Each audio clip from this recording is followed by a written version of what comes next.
Assalamualaikum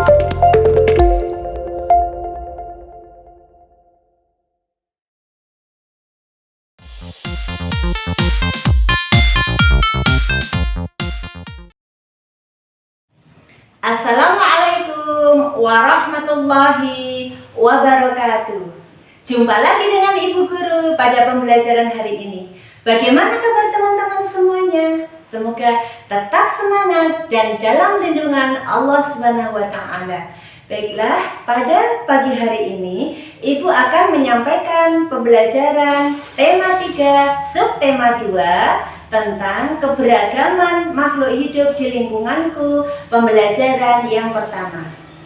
Dalam masa COVID pandemi kali ini, kalian harus senantiasa menjaga hal-hal. Yang pertama, biasakan cuci tangan menggunakan sabun atau hand sanitizer. Yang kedua, ketika kalian bepergian jarak jauh, gunakan masker selalu.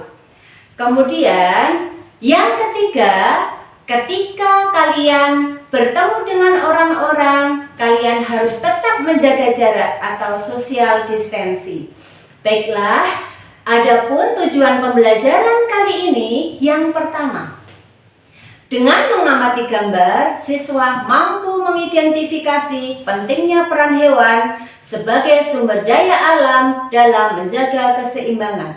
Yang kedua, dengan mengamati gambar, siswa mampu mengidentifikasi pemanfaatan sumber daya alam hayati bagi kesejahteraan masyarakat dengan tepat. Yang ketiga, dengan membuat poster, siswa mampu melakukan upaya pelestarian hewan sebagai sumber daya alam dengan kepedulian yang tinggi. Tumbuhan sebagai sumber daya alam hayati yang harus dijaga keberagamannya. Karena kalian masih ingat bukan pada pembelajaran yang telah lalu tentang apa saja, kemudian bagaimana bagian-bagian tumbuhan, tentang fungsi tumbuhan dan sebagainya. Baiklah, pada pelajaran kali ini kalian akan mengamati gambar yaitu tentang burung cendrawasih. Baiklah, kalian sudah melihatnya? Oke. Setelah kalian mengamati gambar, ada bacaan yang harus kalian baca, yaitu dengan judul bacaan burung cendrawasih. Burung cendrawasih disebut juga sebagai burung surga. Kenapa? Burung yang menjadi maskot Papua ini memiliki warna bulu yang indah. Bahkan kabarnya karena keindahannya itu juga burung ini jarang turun ke tanah atau seringnya terbang di udara dan hinggap di dahan pohon. Warna bulu cendrawasih yang mencolok biasanya merupakan kombinasi beberapa warna seperti hitam, coklat, oranye, kuning, putih, biru, merah, hijau, dan ungu. Burung ini semakin molek dengan keberadaan bulu memanjang dan unik yang tumbuh dari paruh, sayap, atau kepalanya. Ya, kalian sudah mampu mengamati gambar burung cendrawasih bukan? Nah, oke. Kalian harus mengamatinya dengan jeli dan teliti. Bagaimanakah keberadaan hewan ini? Hewan ini dilindungi oleh negara.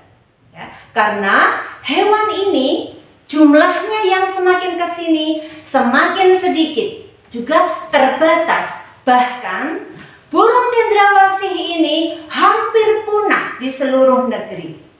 Bagaimana upaya untuk menjaga kelestarian keberadaan burung cendrawasih? Baiklah, upaya-upaya yang harus kita jaga agar burung cendrawasih ini tidak punah. Yang pertama, penangkaran di lokasi perlindungan. Yang kedua, memberi perawatan terbaik kepada hewan ini. Yang ketiga, mengembangbiakkan agar jumlahnya tetap kita jaga. Yang keempat, tidak memburu secara liar. Yang kelima, tidak merusak populasi, dan lain-lain. Kalian pasti mampu menyebutkan bagaimana upaya untuk menjaga kelestarian burung cendrawasih tetap berlangsung. Selain burung cendrawasih, masih banyak hewan lain yang harus kita lindungi.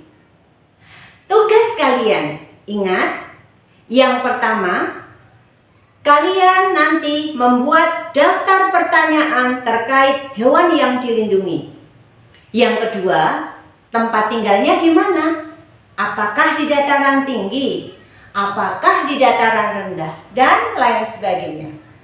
Kemudian yang ketiga, bagaimana cara melestarikannya? Dan yang terakhir adalah ciri-ciri hewan tersebut adalah apa saja. Kalian bisa menyebutkan ciri secara nyata maupun ciri tentang perkembangbiakannya. Apakah di lingkunganmu terdapat kupu-kupu, teman-teman? Pasti ada, ya. Kupu-kupu sangat indah bentuknya. Kupu-kupu juga terdiri dari berbagai macam jenis dan warnanya. Ada kupu-kupu sayap burung peri, ditemukan di Papua. Kemudian ada kupu-kupu raja, ditemukan di Jawa dan Sumatera. Selanjutnya kupu-kupu juga ditemukan di daerah Kalimantan. Ya, kalian bisa membaca di buku tematik. Bacalah dengan seksama kupu-kupu yang ada di dalam bacaan tersebut. Nah, tugas terakhir kalian pada kesempatan hari ini adalah kalian dapat membuat poster di rumah, ya. Setelah membaca dengan cermat kupu-kupu, apa manfaatnya, kemudian apa akibatnya jika kupu-kupu itu tidak dilestarikan di muka bumi, kemudian apa yang bisa kamu lakukan untuk melindungi kupu-kupu dan di mana kupu-kupu itu bisa hidup. Nah, kalian pasti bisa membuat poster. Nah, tugas kalian yaitu membuat poster di rumah. Nah, apa saja? Bagaimana tentang poster yang kalian buat? Kalian harus membuat poster dengan baik. Tentang apa? Yaitu tentang manfaat penting hewan bagi keseimbangan lingkungan, ya. Kemudian poster itu harus berisi tentang yang pertama, nama hewan dan ciri khasnya.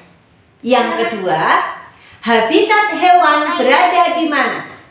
Yang ketiga, hewan sebagai sumber daya alam. Yang keempat, keberadaan hewan saat ini. Kemudian yang terakhir adalah ajakan berupa upaya-upaya untuk menjaga kelestarian hewan.